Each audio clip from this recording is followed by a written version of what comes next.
La historia que cautivó al país. Dinero, intriga e infidelidad, que es siempre atractiva. Fue una especie de estilos de vida de los ricos y famosos envueltos en el asesinato. Una heredera, un conde, una escandalosa fortuna. Nosotros sabemos y él sabe que intentó asesinar a nuestra madre. O bien es un horrendo crimen o un horrendo accidente, pero llenó los titulares, montones de titulares. Y un misterio que tuvo a todos en vilo. Parecía algo que alguien hubiera creado en Hollywood, pero todo era verdad. El juicio del siglo de la alta sociedad, y yo lo vi todo. Esta noche en Poder, Privilegio y Justicia.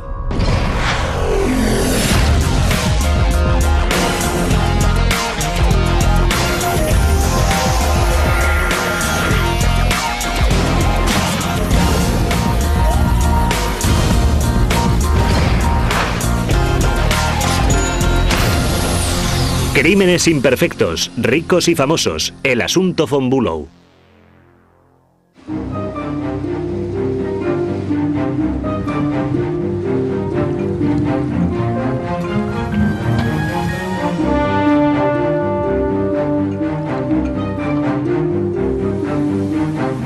...21 de diciembre de 1980... Sonny Von Bülow, muy conocida en la alta sociedad y heredera del petróleo, es ingresada de urgencia en el hospital de Newport. La señora Von Bülow estaba inmóvil sobre la camilla, extremadamente fría, por no decir helada.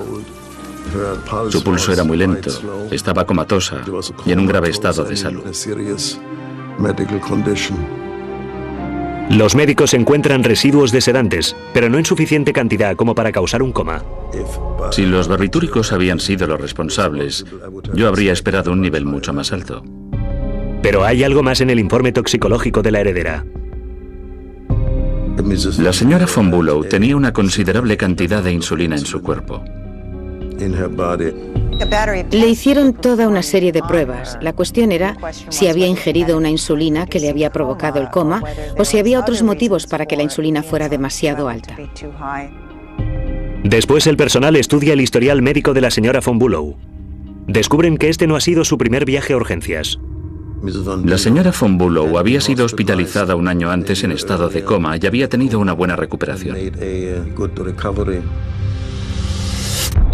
Pero hay algo más que resulta extrañamente similar, un alto nivel de insulina.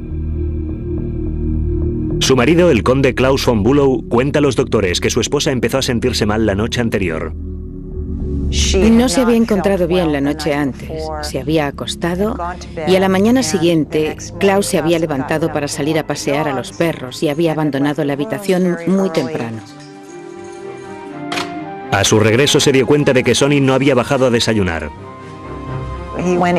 Entró para ver cómo estaba Sonny y la encontró de bruces sobre el suelo del cuarto de baño. Había vomitado, tenía la cabeza prácticamente debajo de donde estaba el inodoro y estaba inconsciente. Los sanitarios que llegaron inicialmente al escenario creyeron que se trataba de una sobredosis. Al parecer se estaba automedicando mucho. No solo tomaba Valium y barbitúricos. Sonny también tomaba muchas aspirinas y por eso se produjo como una poción, un cóctel de medicamentos. Pero a las pocas horas de su llegada resultó evidente que no habría una recuperación milagrosa.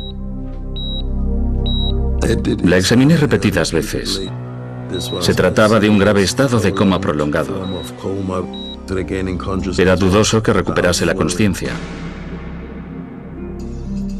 De la noche a la mañana, la atractiva vida de Sonny Von Bülow se había nublado casi totalmente. Yo cubrí el asunto Von Bülow para la revista Vanity Fair y, como pronto descubriría, tenía más capas de secretos de lo que nadie podía haber imaginado. Sonny Von Bülow era una persona muy reservada, que tenía mucho dinero y que sin embargo era muy infeliz. El dinero no le compraba la felicidad. Martha Sonny Crawford, hija del millonario del petróleo George Crawford, había crecido en un mundo de privilegios e inimaginable riqueza.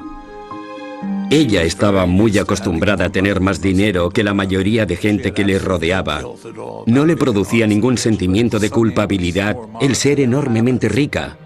El primer matrimonio de la tímida y guapísima heredera con un príncipe austríaco no duró mucho. Solo unos meses después de su divorcio quedó prendada de un aristócrata danés llamado Klaus.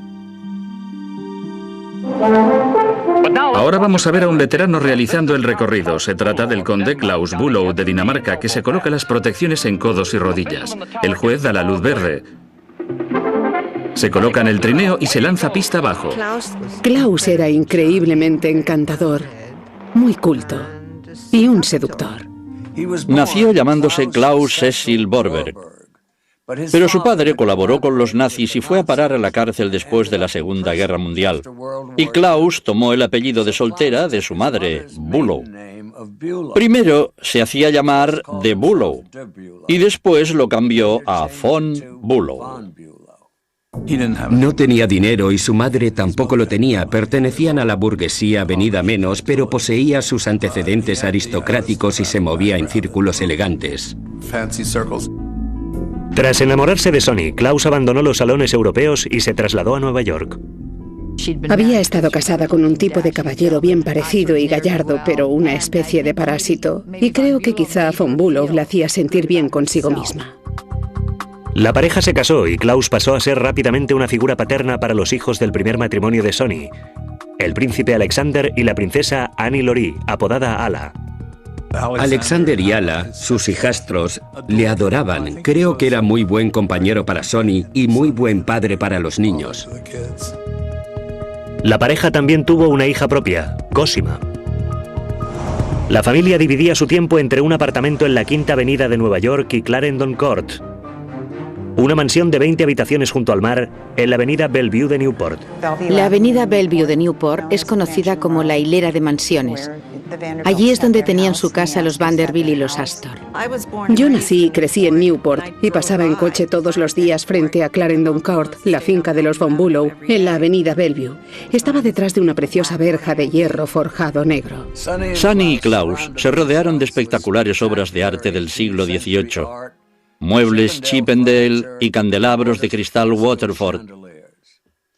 Pero a pesar de la opulencia, Sonny prefería la sencilla vida familiar. A Klaus, en cambio, le gustaba moverse en el circuito de la alta sociedad. Klaus decía, tenemos esa increíble mansión llena de obras de arte. Ella lo único que quería hacer era cenar frente al televisor. En cambio, él quería que todo el mundo viniera a casa. Creo que se casó con ella por todos los motivos erróneos. Ella era extraordinariamente hermosa y muy rica. Ella se casó con él porque era elegante, bien parecido y elocuente, y lo que deseaba era tener una especie de perro faldero. Tras el nacimiento de su hija Cosima, dejaron de tener relaciones sexuales. Sonny le había dicho a Klaus que adelante, que a ella no le importaba que él tuviera relaciones extramatrimoniales siempre y cuando no se las restregara por la cara. Y él se lo tomó al pie de la letra. Pero las infidelidades de Klaus solo parecían causar más daño. Él estaba frustrado y ella también. Era un matrimonio que no tendría que haber durado más de 2 meses. Sonny von Bülow era muy infeliz. Era muy evidente que no contaba con el amor de su marido y vivía en una casa que estaba cimentada en mentiras. Los von Bülow guardaban las apariencias y, como hacen tantos superricos, barrían sus problemas bajo las valiosas alfombras persas. Pero nadie conoce mejor los secretos de una familia que sus empleados domésticos. María, la doncella, siempre sospechó de las circunstancias que rodearon el primer coma. En el primer coma, que fue en diciembre de 1979, cuando María la encontró en la cama, estaba gimiendo y María dijo que había oído un golpeteo. Y María insistió en que se fuera, diciendo, no, solo necesitaba dormir la mona. Sonny yació en la cama durante 8 horas y él no hizo nada. Y no solo no hizo nada, sino que cuando María dijo, no tendríamos que llamar al médico, él dijo, no llame al médico. Cuando Sonny se recuperó de su primer coma, la vida en Clarendon Court volvió a la normalidad. Pero los altos niveles de insulina nunca llegaron a explicarse del todo. Hasta que pocos meses después, María hizo un alarmante descubrimiento. María encontró un neceser dentro de la bolsa de lona que tenía Klaus en el armario. Al abrirlo descubrió varios medicamentos, incluyendo Valium. Después, otra cosa llamó su atención. Había un vial etiquetado como insulina. Nadie era diabético, ni tenía necesidad médica de insulina. Por consiguiente, ¿por qué había un frasco de insulina en aquel neceser negro? María reveló su descubrimiento a los hijos de Sonny. Pero cuando estos trataron de compartir sus inquietudes con Sonny, esta rápidamente las descarta. Había mucha presión sobre ella por parte de sus hijos y de María Schallhammer, en el sentido de que ese hombre no tramaba nada bueno, y Sonny se defendió enérgicamente. Debe ser muy difícil admitir que tu marido ha intentado matarte, y más si estaba enamorada de él. Durante meses, el misterioso neceser negro y su contenido quedan olvidados. Nunca hicieron nada para denunciarlo a nadie. Pensaban que su madre se habría enfadado con ellos si hubieran acudido a la policía con sospechas infundadas. El ambiente en Clarendon Court era tan gélido como el puerto de Newport durante una tormenta del nordeste. Imaginen el panorama en la cena. El hombre a un extremo de la mesa sospechoso de intentar cargarse a la señora del otro extremo. Pero sin pruebas nadie podía hacer nada al respecto. En los meses que siguieron al primer coma misterioso de Sonny von Bülow, sus hijos sospechan que hay juego sucio por parte de su padrastro Klaus. Después del primer coma, todo se llevó con mucha discreción. Aunque existían sospechas, no se acudió a la policía. No quieren que trascienda. Si resulta no ser nada, habrán manchado el nombre de su padrastro y habrán teñido de escándalo el nombre de su propia familia. Después, al cumplirse casi un año desde su primer coma, Sonny von Bülow es llevada rápidamente a urgencias una vez más. Como antes, se encuentran en su sangre altos niveles de insulina, pero esta vez la heredera no se despierta. Alex y Ala creen que nada de todo aquello tiene sentido y ponen en marcha una investigación privada para descubrir lo sucedido. Contrataron a Richard Q, que era abogado en Nueva York. Sin contar con nada salvo disparatadas especulaciones, Q sugiere que contraten a un investigador privado e intenten localizar el neceser negro. Alexander y un investigador privado que la familia había contratado se trasladaron a Clarendon Court para registrar la casa con el fin de encontrar algo que pudiera incriminar a Klaus. Y encontraron un neceser negro en un armario cerrado con llave dentro del vestidor de Klaus.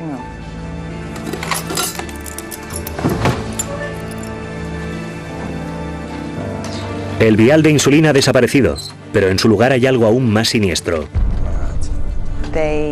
Hallaron varios fármacos y lo que parecía ser una aguja hipodérmica impregnada de una droga. Cuando envían la aguja a analizar, los más sombríos temores de la familia se ven confirmados. Los hijastros enviaron la aguja a un laboratorio de California para ser analizada y se llegó a la conclusión de que había en ella residuos de insulina. Ala y Alexander estaban más convencidos que nunca de que había habido juego sucio en Clarendon Court. Pero necesitaban tiempo para calcular su siguiente paso. Una vez se hiciera público, ya no habría vuelta atrás. Les aterrorizaba instintivamente la publicidad, pero a mí eso me parece muy comprensible, sobre todo porque no lo sabían con certeza. Pero pasan 3 meses sin que Sonny muestre signo alguno de recuperación. Los hijos von Auersperg deciden que deben ponerse en contacto con la policía estatal de Rhode Island. Iba a ser una acusación muy difícil de demostrar, porque se basaba enteramente en pruebas circunstanciales. Nadie había visto a Klaus von Bülow clavándole una aguja a su mujer. La aguja por sí sola no es suficiente para presentar acusación, pero los investigadores se sienten obligados a estudiar el caso más a fondo. Hablan con el administrador financiero de Sonny, que les cuenta que en el caso de que Sonny falleciera, Klaus cobraría $14 millones. Klaus no tenía dinero propio. Prácticamente no había trabajado desde que había contraído matrimonio con Sonny von Bülow. Y aunque probablemente podría encontrar un empleo y volver a trabajar, lo más seguro es que no pudiera seguir llevando el tren de vida al que se había acostumbrado. Después, los investigadores descubren lo que parece ser un móvil aún más fuerte por parte de Klaus. Antes del primer coma, empezó a relacionarse con una actriz de culebrones llamada Alexandra Ailes y se enamoraron. Yo conozco a Alexandra Ailes y no era solo una estrella de culebrón. Era hija de un aristócrata danés, el conde von Moltke, amigo del abuelo de Klaus. Se movía en el mismo círculo social que los von Bülow y Klaus quedó fascinado. No creo que exista ninguna duda sobre su afición por Alexandra Ailes. Quiero decir que estaba totalmente chalado por ella. Con sus otras aventuras, Klaus tenía lo mejor de ambos mundos: la libertad de pasar de una mujer a otra y todos los beneficios de una acaudalada esposa. Pero los inspectores descubren que Alexandra era distinta. Alexandra definitivamente deseaba el matrimonio. No quería ser la otra mujer y no quería ser la querida de nadie. Por eso da a Klaus un ultimátum. Le dice que tiene que abandonar a su esposa o ella va a abandonarle a él. No se trataba de un ligue de una noche. Antes del segundo coma, Klaus le había propuesto matrimonio estando aún casado con Sonny. Con las pruebas médicas, el dinero y la amante, los investigadores consideran que por fin tienen suficiente para enjuiciar a Klaus. En el verano de 1981, con su esposa aún atrapada en un coma irreversible, un gran jurado lo procesa por 2 cargos de tentativa de asesinato. El enjuiciamiento provoca ondas de shock en el seno de la alta sociedad de Newport. Nadie había visto que hubiera grandes problemas en ese matrimonio. Hasta que de repente el marido de Sonny von Bülow es procesado por intentar matarla a base de inyecciones de insulina. Newport, esa zona de recreo de los ricos donde Vanderbilts, Astors, Doris Dukes y toda clase de gente famosa pasaban sus veranos. Pero en realidad nadie sabía lo que sucedía tras las puertas cerradas de los famosos. Aquello era irresistible. Las casetas de la playa de Bailey eran un hervidero de rumores sobre el caso von Bülow. Esta historia lo tenía todo. Una historia detectivesca ambientada en la alta sociedad, con drogas, sexo y una doncella fisgona. El juicio prometía ser de puro escándalo y todo el mundo quería un asiento de primera fila. El enjuiciamiento de Klaus von Bülow provoca un frenesí entre los medios de Newport y más lejos. A medida que la expectación por el próximo juicio crece, todos empiezan a tomar partido. La comunidad estaba dividida. Había gente que se mostraba muy suspicaz y que no apoyaba a Klaus, pero también había mucha gente dentro de la comunidad de Newport que opinaba que lo habían inculpado y que era inocente. Hasta Clarendon Court es una casa dividida. Sabemos y él sabe que ha asesinado a nuestra madre. Eso es lo que opinamos de él. Los hijos de Sonny se hallan en una extraña situación. Por un lado, luchan por lo que ellos consideran justicia. Por otro lado, señalan con el dedo al marido de su madre, a su padrastro, y al padre de su hermanastra, Cosima. Cosima se puso de parte de su padre y como resultado de ello, cortó la relación con su hermano y su hermana. No sé cómo se puede uno poner de parte de alguien que puede haber asesinado a tu madre o que presuntamente puede haber asesinado a tu madre, pero supongo que ella realmente creía en el señor von Bülow. Ella amaba a su hermano y a su hermana y amaba a su madre, pero no tenía otra opción. Permaneció junto a su padre porque era el único progenitor que le quedaba. Al tener que hacer frente a 2 cargos de tentativa de asesinato, Klaus se arma con un equipo defensor de primera fila y se prepara para la confrontación. Por un lado estaba Gerald Price Faringer, o Alto Precio Faringer, como se le conocía. Un hombre alto y distinguido, de cabellos plateados y 50 y tantos años. En el otro bando estaba el joven abogado de la acusación, Steve Famiglietti, un joven italiano, tenía 34 años. La impresión que daba era que Faringer iba a barrer el suelo con Famiglietti. Era un ejemplo de David y Goliat. Iba a ser un caso muy difícil para la acusación.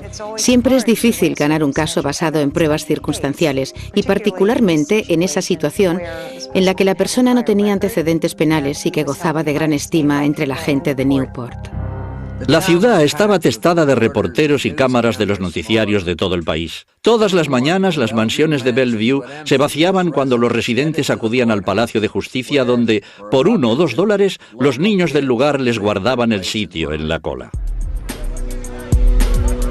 Aquello era como un zoo. Era la clase de juicio que en Rhode Island no se había visto hasta entonces, que en realidad la mayor parte del país no había visto hasta entonces. La gente venía con carteles apoyando a Klaus y gritaban: «Liberad a Klaus, liberad a Klaus». Los llamábamos los Clausets. Se convirtió en el único espectáculo en la ciudad. Y realmente era un espectáculo. El 11 de enero de 1982 comienza el juicio.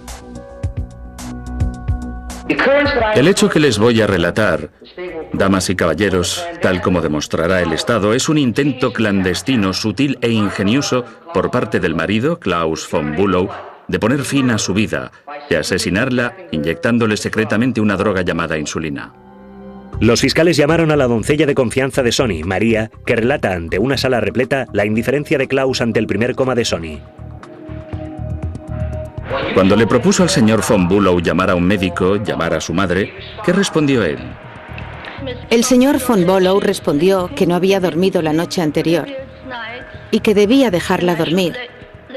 Pero yo le dije: «No está durmiendo, está inconsciente, no puedo despertarla».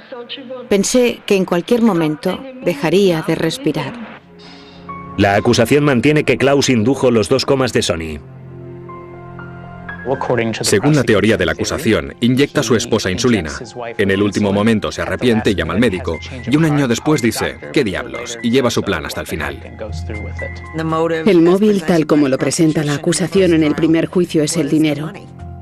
Y también su romance con Alexandra Iles, el amor por otra mujer. Hay mucha gente que va por ahí engañando a sus esposas. Lo que no creo es que haya mucha gente que tenga la posibilidad de heredar 14 millones a la muerte de alguien. Después ocupa el estrado el testigo que todo el mundo había estado esperando. ¿Planteó usted al señor von Bülow un ultimátum en cuanto a la fecha en que podía tener lugar la boda? Sí. Le dije que un plazo de 6 meses sería adecuado. ¿Todavía ama al acusado?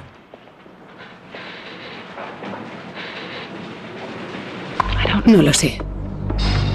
Quería a Alexandra, pero no quería renunciar a todo aquel dinero. La única solución que vio fue convertirse en el viudo von Bülow. Pero la defensa dice que no fue Klaus el que estaba al borde del abismo, sino Sonny. La defensa describió a Sonny von Bülow en gran medida como a una mujer rica, excesivamente indulgente y mimada, y que en realidad estaba sumida en un descenso en espiral que la llevó a hacerse eso a sí misma. Lo que me dejó de piedra fue que su propio médico testificó no solo acerca de las recetas de Valium y barbitúricos, sino sobre el hecho de que también estaba tomando cientos de laxantes por semana solo para tratar de controlar su peso. Al parecer, Sonny tenía otras formas de guardar la línea. Y en los últimos días de testimonios, la defensa llama a un testigo para demostrarlo. Joy O'Neill fue una testigo sorpresa al final del primer juicio. Era profesora de gimnasia en Nueva York. Me dijo: «Lo que seguramente necesitas es una inyección de insulina. De esa forma podrás comer todo lo que quieras». La revelación de la profesora de aeróbic dejó a la tribuna pasmada. Era el momento de culpar a la víctima. Quizá era Klaus quien se sentaba a la mesa del acusado, pero era a su comatosa mujer a quien se estaba juzgando. Cuando el juicio de Klaus von Bülow alcanza su clímax, la defensa acaba de arrojar una bomba, sugiriendo que la misma Sonny se administró la insulina. Joy O'Neill explicó cómo la señora von Bülow le había enseñado a inyectarse ella misma insulina como medida de control de peso. Ese hecho causó una gran sensación. Era fascinante. Todo el mundo quería saber qué iba a pasar la semana siguiente. ¿Va a ser absuelto? ¿Va a ser condenado? Era un misterio. Al final la cuestión quedó reducida a ¿lo hizo Klaus o fue causado por algo que Sonny se hizo a sí misma? Cuando le tocó el turno a la acusación, el consenso era que probablemente lo había hecho él, pero había que pensar que también estaban los fans de Klaus fuera, en la acera, aclamándole. El jurado tarda 6 días en tomar una decisión. ¿Declaran al acusado culpable o no culpable? Cuando la portavoz se puso en pie para emitir el veredicto, había un ambiente de increíble suspense en la sala. Pensaras lo que pensaras sobre el caso, sobre la defensa o la acusación, no podías saber nada hasta que ella hablase. El jurado declara al acusado Klaus von Bülow culpable. El rostro de von Bülow enrojece, pero está impasible. El dramatismo del momento era algo que no se podía haber descrito en ningún guión.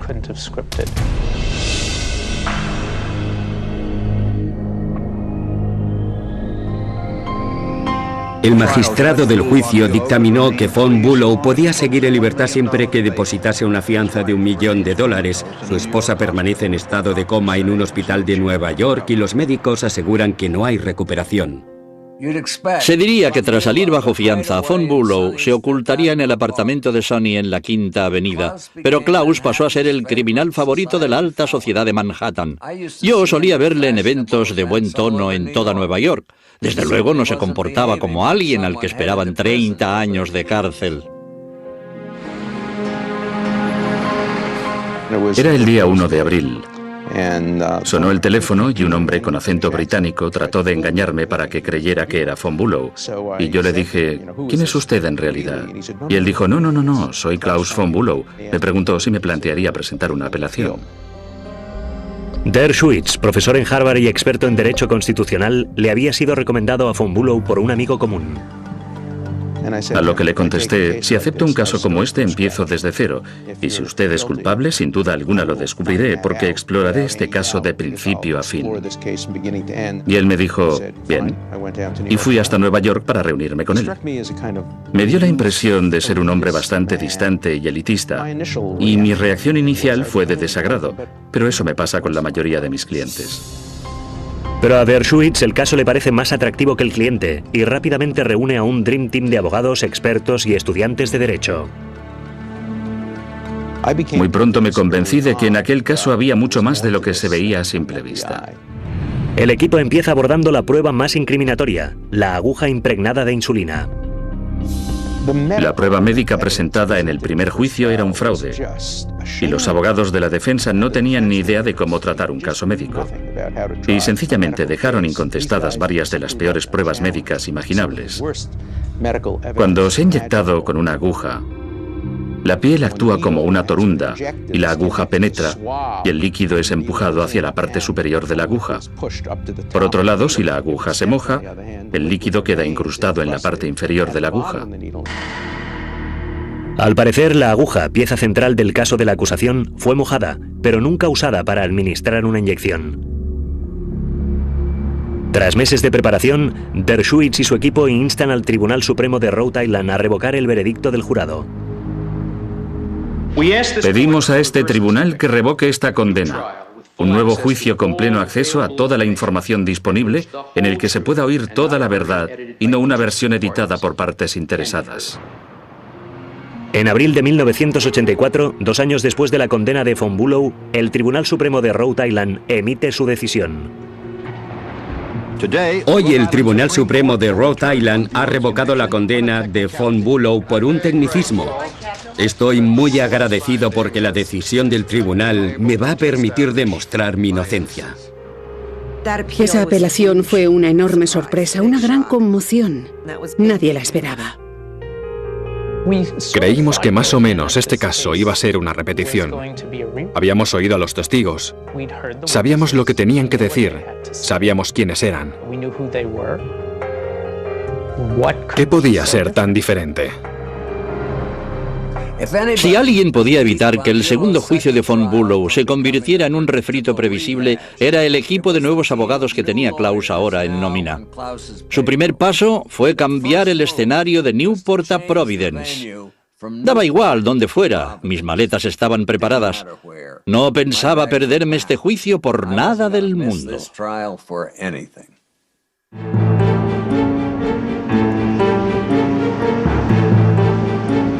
5 años y medio después de que la heredera de la alta sociedad, Sonny Von Bülow, cayera en un coma profundo, su marido está a la espera de un segundo juicio por la tentativa de asesinarla. Una vez acabado su romance con Alexander Iles, el ya condenado conde cuenta con una vistosa compañía. Entre los dos juicios, estableció su residencia en el apartamento de su esposa en Nueva York con su nueva amante. Andrea Reynolds encaja a la perfección con todo el elenco de personajes. Lucía un aparatoso peinado, grandes joyas, pero su persona era más de lo que aparentaba. Los dos vivían y recibían a sus invitados en aquel increíble apartamento de la Quinta Avenida. Pero este era propiedad de Sonny y Andrea se había convertido en la nueva señora de la mansión. Les proporcionaba una vida hogareña, cosa que no tenían. Después me mudé a su apartamento, cosa que pudo o no pudo ser un error. Pero mi corazón e incluso mi cerebro me decían que Klaus no podía haber hecho aquello.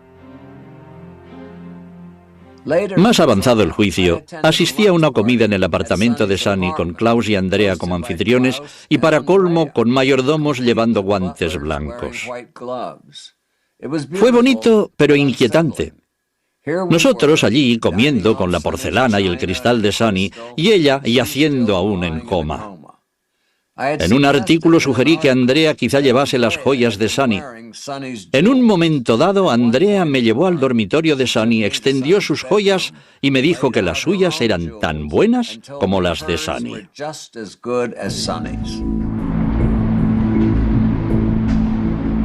El segundo juicio fue realmente una historia muy distinta.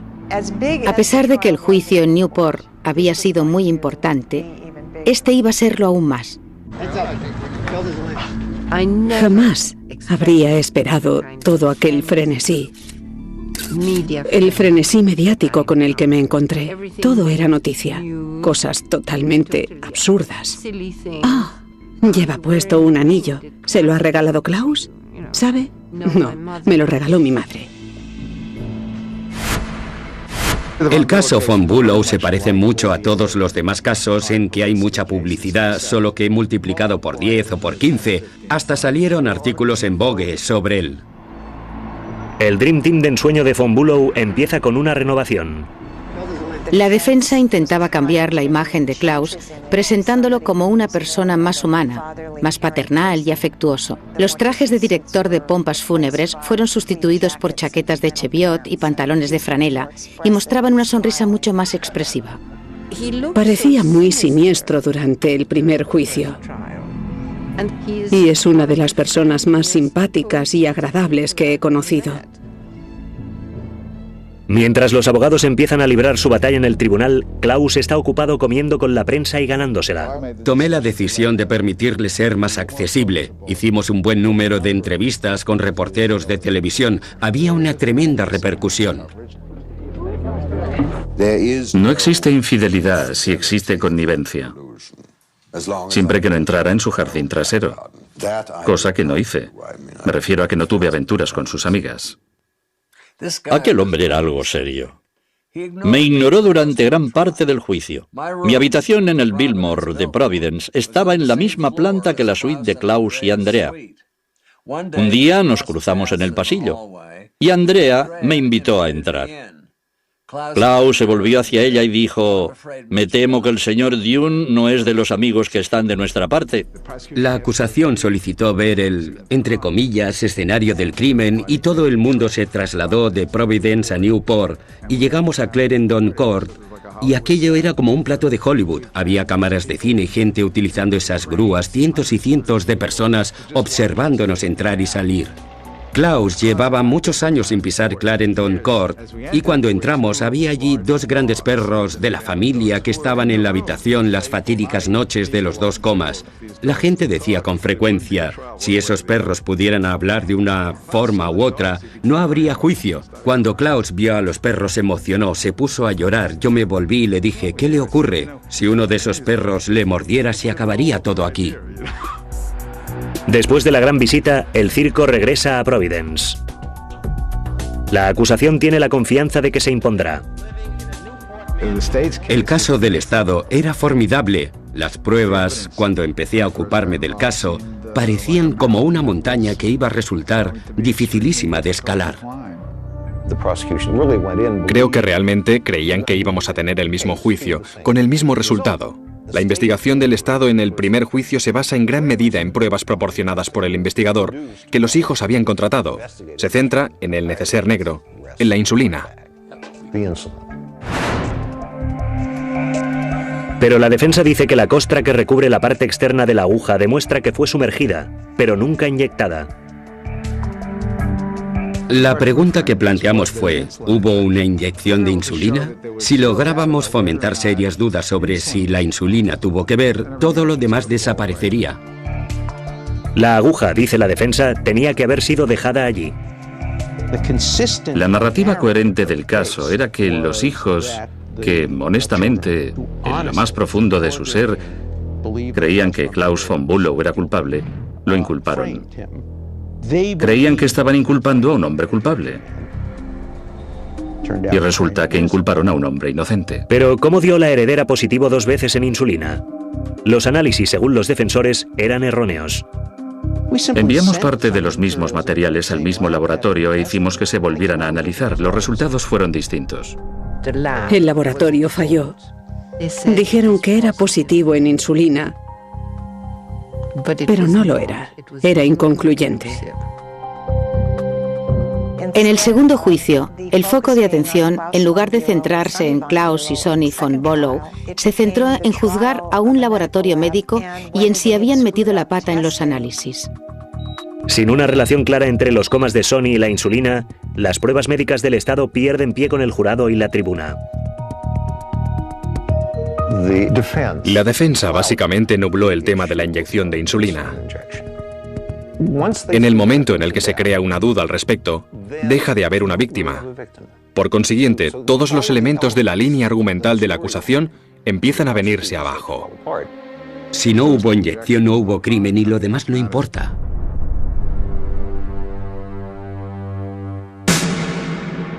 Normalmente los abogados defensores me ponen enfermo. Pero Tom Puccio era un maestro en su oficio y un hombre valiente. Los abogados defensores y expertos de Klaus habían hecho pedazos el caso del Estado. Pero a los fiscales aún les quedaba un arma, la hermosa Alexandra Iles.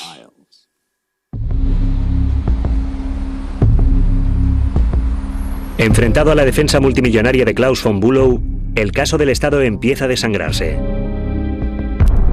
Su último rayo de esperanza es la examante de Klaus, Alexandra Iles. La acusación creía tener ese as en la manga.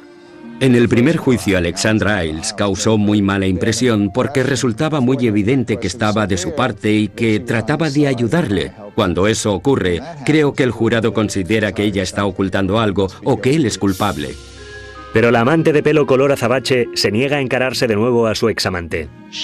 Se fue a Europa. Se escondió porque no estaba en absoluto dispuesta a testificar. Y la acusación puso en marcha una exhaustiva búsqueda. Cuando la acusación fracasa, los hijos de Sonny intervienen para ayudar. Apelamos a usted en nombre de nuestra madre. Reconocemos que dar la cara la última vez fue un acto de coraje por su parte. Le respetamos entonces por lo que hizo y le pedimos que reúna de nuevo ese coraje. En los últimos días de testimonios, Alexandra Iles regresa repentinamente a Rhode Island. Hizo una gran entrada, una espectacular entrada en la 11ª hora. En el último momento, cuando la acusación está a punto de concluir su caso, ella regresa. Y esta vez recuerda más cosas. La estuvo observando, sabiendo que ella estaba mal. Y al final, cuando estaba a punto de morir, él dijo que no pudo seguir hasta el final con aquello. Si usted hubiera creído de verdad que él había intentado hacer daño a su esposa, ¿no habría continuado teniendo relaciones con él? ¿No es cierto? ¿Ha estado enamorado alguna vez? Lo dudo, pues se hacen algunas locuras. Nadie llegó a estar a la altura de la intensa fuerza dramática de Alexandra Iles en el estrado. Después del testimonio de Alexandra, Andrea Reynolds acudió a la prensa y sacó las uñas, acusando a Iles de todo tipo de actitudes indecorosas. El juicio se iba haciendo más sórdido por momentos. No creo que nadie pusiera en duda que Klaus von Bülow hubiera tenido aventuras extramatrimoniales o que el matrimonio entre él y Sonny fuera un matrimonio imperfecto. La cuestión era si había sido o no la insulina lo que le provocó los comas. Después de 12 horas, un jurado con cara de póker regresa a la sala del tribunal con su veredicto. ¿Cuál es su veredicto sobre el acusado? ¿Culpable o no culpable? No culpable.